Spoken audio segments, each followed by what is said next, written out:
자, 이란 상황이 굉장히 험악해지고 있습니다. 미국의 인권단체가 전한 소식인데 이란에서 시위 도중에 발생한 사망자가 최소 35명이랍니다.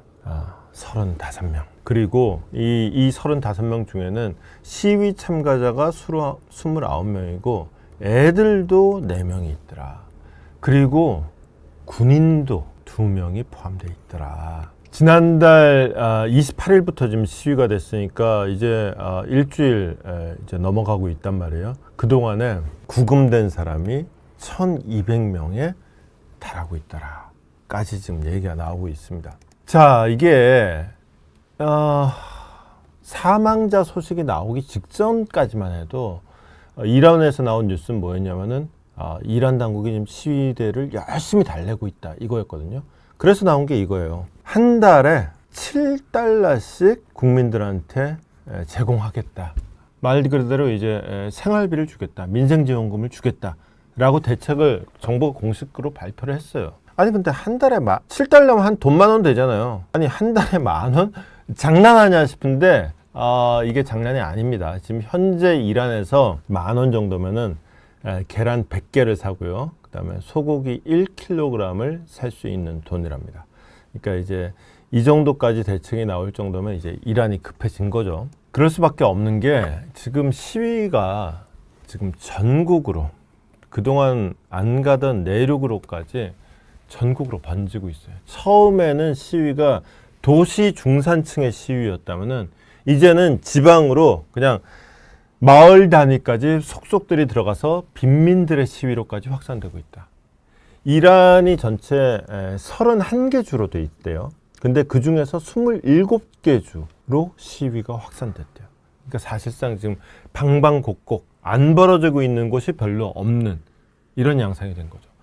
지난 20년 동안에 무슨 뭐 히잡 시위는 우리 기억에도 있고 이란에서 몇 번 대규모 시위가 있었거든요. 근데 그 외신 사상자 숫자는 지금 현재 이번 시위보다도 그때 더 큰 게 많았어요. 문제는 그땐 시위를 해봤자 사실은 도시를 못 벗어났었어요.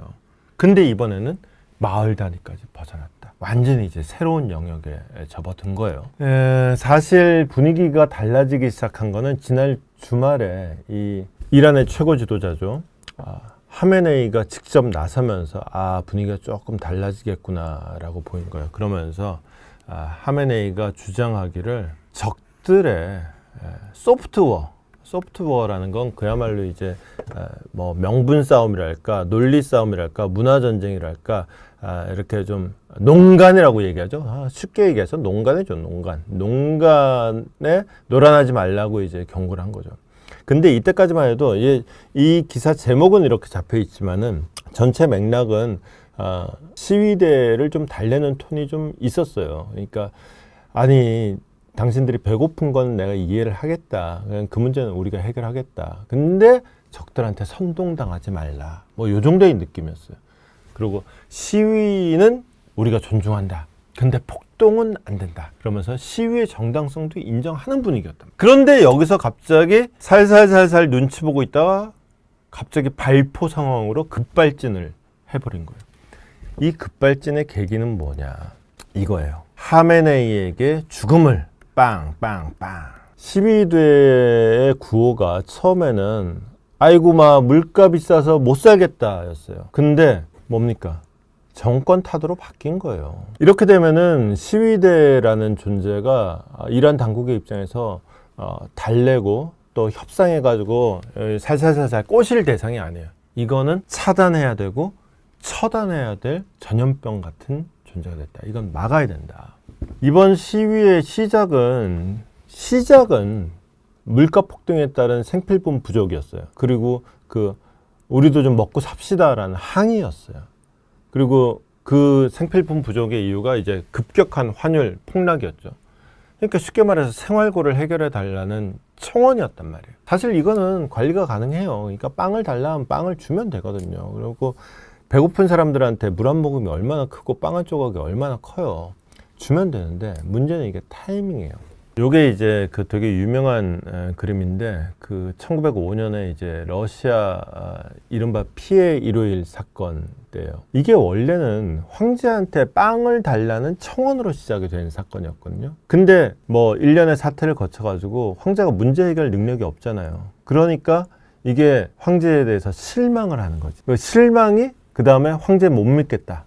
불신으로 가요. 그러다가 이게 다 황제 때문이야. 황제가 나쁜 놈이야. 황제를 향한 분노로 갑니다. 이게 청원이 실망이 되고 불신을 거쳐 분노가 될 때 이게 혁명이에요. 지금 이란의 시위 양상이 딱 그래요. 그런데 또 역시나 이제 러시아 혁명을 되돌아보면은 피해 일요일은 사실은 굉장히 우발적인 사건이었고 자생적인 혁명이라면 혁명이었어요. 근데 그 결과는 뭐였냐?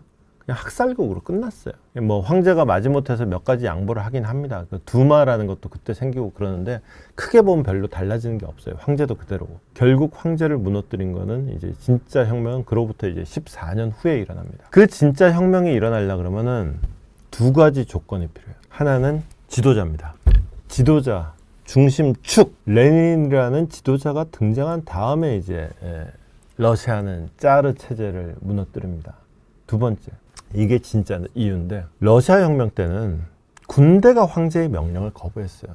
물론 군대 사령관은 황제의 명령을 듣지. 근데 일선 소총수들이 황제의 명령을 거부한 거지.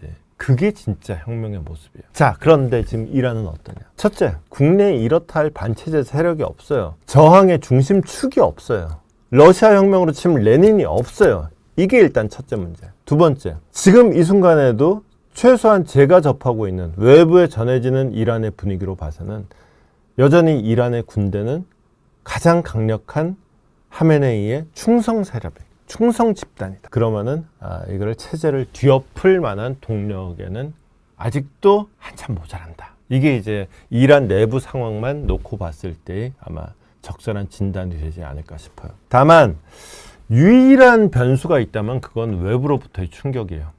일단 지금 이게 지금 베네수엘라에서 그랬던 것처럼 미국이 또 액션에 나서는 거 아니야? 군사작전 벌이는 거 아니야? 라고 지금 이란의 지도층이 지금 쫄고 있다.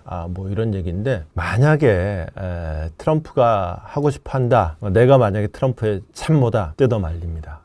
그러면 될 일도 안 됩니다. 지금 또 하나의 가능성은 이제 미국이 미국 손 안 빌리고 믿을 만한 여기에 이제 특수작전 잘하고 정보 능력이 있는 이스라엘 손 맡긴다 그랬는데 이스라엘도 따로 푸틴 통해서 메시지를 전달했대요. 우리 안 건드릴 테니까 우리 걱정하지 말라 그래라 라고 네타냐후가 푸틴 거쳐서 이제 하메네이한테 얘기를 했다 그럽니다. 일단 미국도 그렇고 이스라엘도 그렇고 이 사태에 직접 개입하진 않을 것 같아요. 왜냐하면 여기서 외부의 충격이 생기면 내부의 단합 계기가 만들어질 가능성이 더 많기 때문에 여기서 외부의 개입은 자제하는 게 오히려 더 나을 거다. 하메네이의 몰락을 바란다면.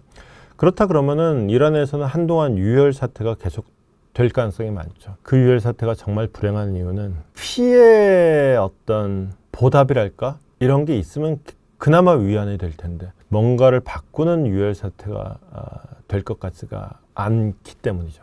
이란 보면은 마음이 아픕니다. 앞으로 모르긴 몰라도 계속해서 이제 사망자 숫자의 변화 같은 게 좀 들리지 않을까 싶습니다.